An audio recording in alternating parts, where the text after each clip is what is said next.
Once upon a time, a king and queen had many children, but they all died one by one until only one little daughter was left. The queen did not know where to find a really good nurse to take care of her. A herald was sent to blow a trumpet at every street corner and call all the best nurses to appear before the queen. On the chosen day, the palace was crowded with nurses from all over the world. The queen sat in a shady wood and had them brought to her one by one. Most were fair and fat and charming, but one was dark-skinned and ugly and spoke a strange language. The queen told her to go away.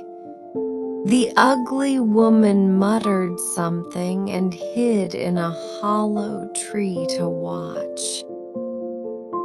The queen chose a pretty, rosy-faced nurse.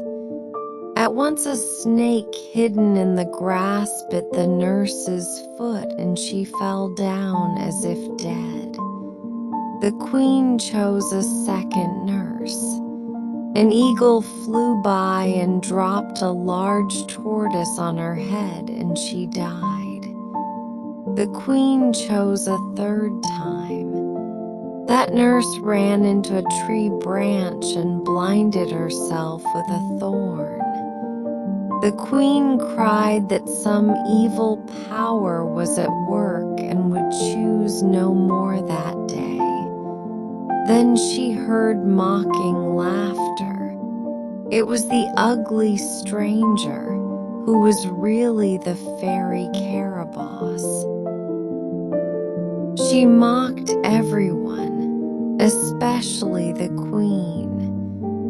With 2 blows of her wand, she called a chariot of fire drawn by winged dragons and flew off, shouting threats. The king said Caraboss had a grudge against him since he was a boy and put sulfur in her porridge. The queen wept. They decided to invite every fairy for 1,000 leagues around to the princess's christening and keep the time secret from Caraboss. The queen made presents for each fairy: a blue velvet cloak, an apricot satin petticoat, high-heeled shoes, needles, and golden scissors. Only 5 fairies could come. Gave gifts: 1, perfect beauty; 2, to understand anything at once; 3, to sing like a nightingale; 4, to succeed in everything. As the 5th fairy opened her mouth, Caraboss came roaring down the chimney and said, "She shall be the unluckiest of the unlucky until she is 20 years old."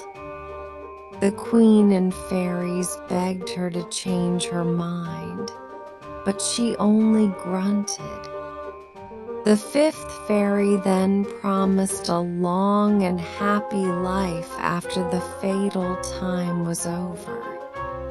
Caraboss laughed and climbed back up the chimney.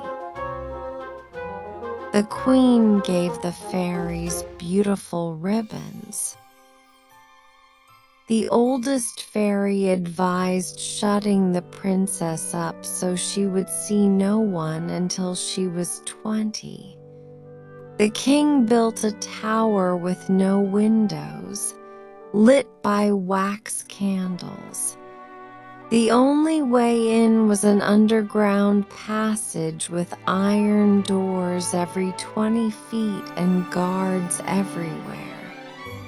The princess was named Mayblossem because she was as fresh as spring.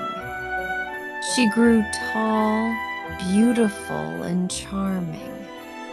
The king and queen were delighted, but would not let her out though she begged. Her nurse told her about the outside world. Because of the second fairy's gift, the princess understood everything at once. The king and queen thought they had outwitted Caraboss. Portraits were sent to all courts, for in 4 days she would be 20.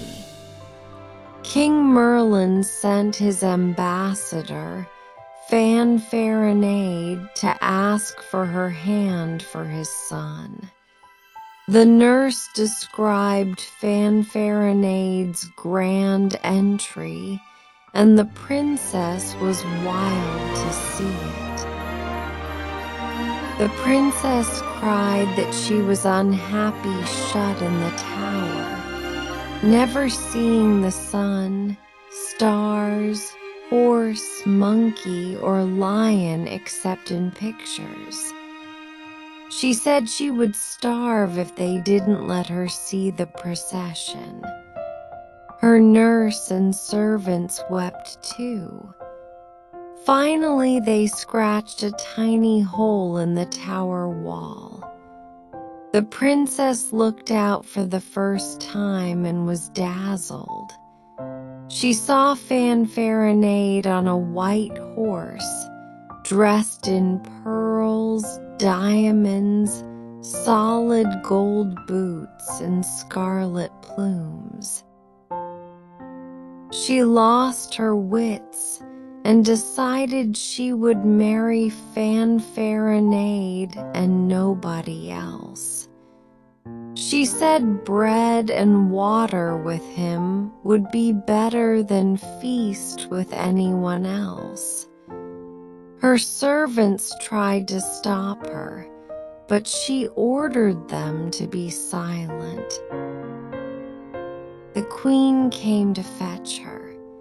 Streets were carpeted, ladies waited with flowers and sweets. A dwarf arrived from the 5 fairies with a crown, scepter, gold brocade robe, and a casket of jewels. The princess barely looked at them, thinking only of Fanfaronade. As the procession moved, the sky darkened, thunder growled, and rain poured. The queen covered her head. A huge owl flew up and threw a scarf of spider webs embroidered with bats' wings over the princess. Mocking laughter rang out Caraboss's joke. The queen tried to pull the scarf off, but it clung tight. She lamented she had sent Caraboss 50 pounds of sweets, sugar, and 2 hams, yet she was still angry.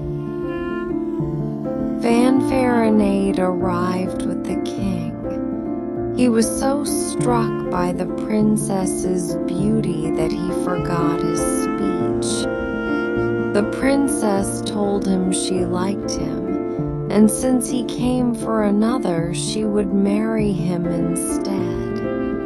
She said they could live in some cozy corner and be happy. Fanfaronade could hardly believe it and squeezed her hand. At the palace, the king asked if she would marry King Merlin's son. She said yes to please him. The queen agreed, and a banquet began. Everyone ate except Mayblossem and Fanfaronade, who only looked at each other. After the ball and ballet, everyone fell asleep accept the lovers. The princess said, "Let us run away now." She took the king's dagger and the queen's neck handkerchief with a glowing carbuncle. They ran to the sea, woke an old boatman, and sailed. The princess said to go to Squirrel Island, too far for anyone to follow. At dawn the king and queen woke. The queen's neck handkerchief was missing, the king's dagger was gone. They searched everywhere. Then the nurse confessed about the peephole and the princess's love for the ambassador. The queen was angry. The Admiral Cocked Hat said, "Let us go after Fanfaronade. He has run away with our princess." Some went by land shouting rewards. Others went by sea. The fleet saw a light, the carbuncle, over Squirrel Island. They captured the old boatman who confessed after threats. The admirals surrounded the island. The princess fell asleep on a grassy bank.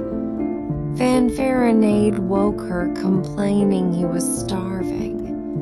She said if he were with her, he should want nothing. He said he wished she were back in her tower. She cried and searched for food, found a honeycomb under a rose bush.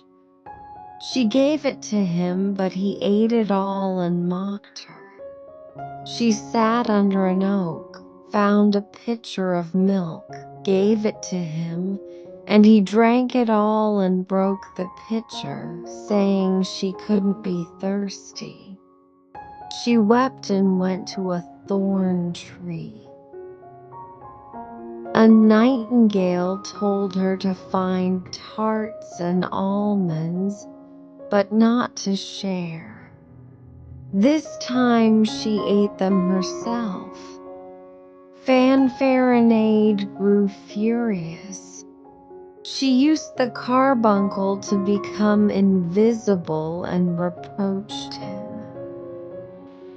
The admiral's men landed but could see no one. The princess, invisible, touched them with the dagger and they fell. The admiral retreated. Fanfaronade, thinking to be rid of the princess and take the carbuncle and dagger, pushed her toward the sea. She stepped aside. He fell in and drowned. Two chariots met in the air, one beautiful fairy with swans and peacocks, the other the dwarf Caraboss with bats and ravens. They fought. The beautiful fairy won. Caraboss had claimed power over the princess because she left the tower 4 days early, but the fairy defeated her. The fairy gave the princess a gorgeous robe. The admiral came, recognized the princess, and they feasted. The fairy left, sending a message to the queen that she was the 5th fairy. They sailed home. The king and queen were overjoyed. At that moment, King Merlin's real son arrived, worried by no news from his ambassador. He was 100 times handsomer and braver. The princess liked him very much. The wedding was held at once with great splendor, and all misfortunes were forgotten.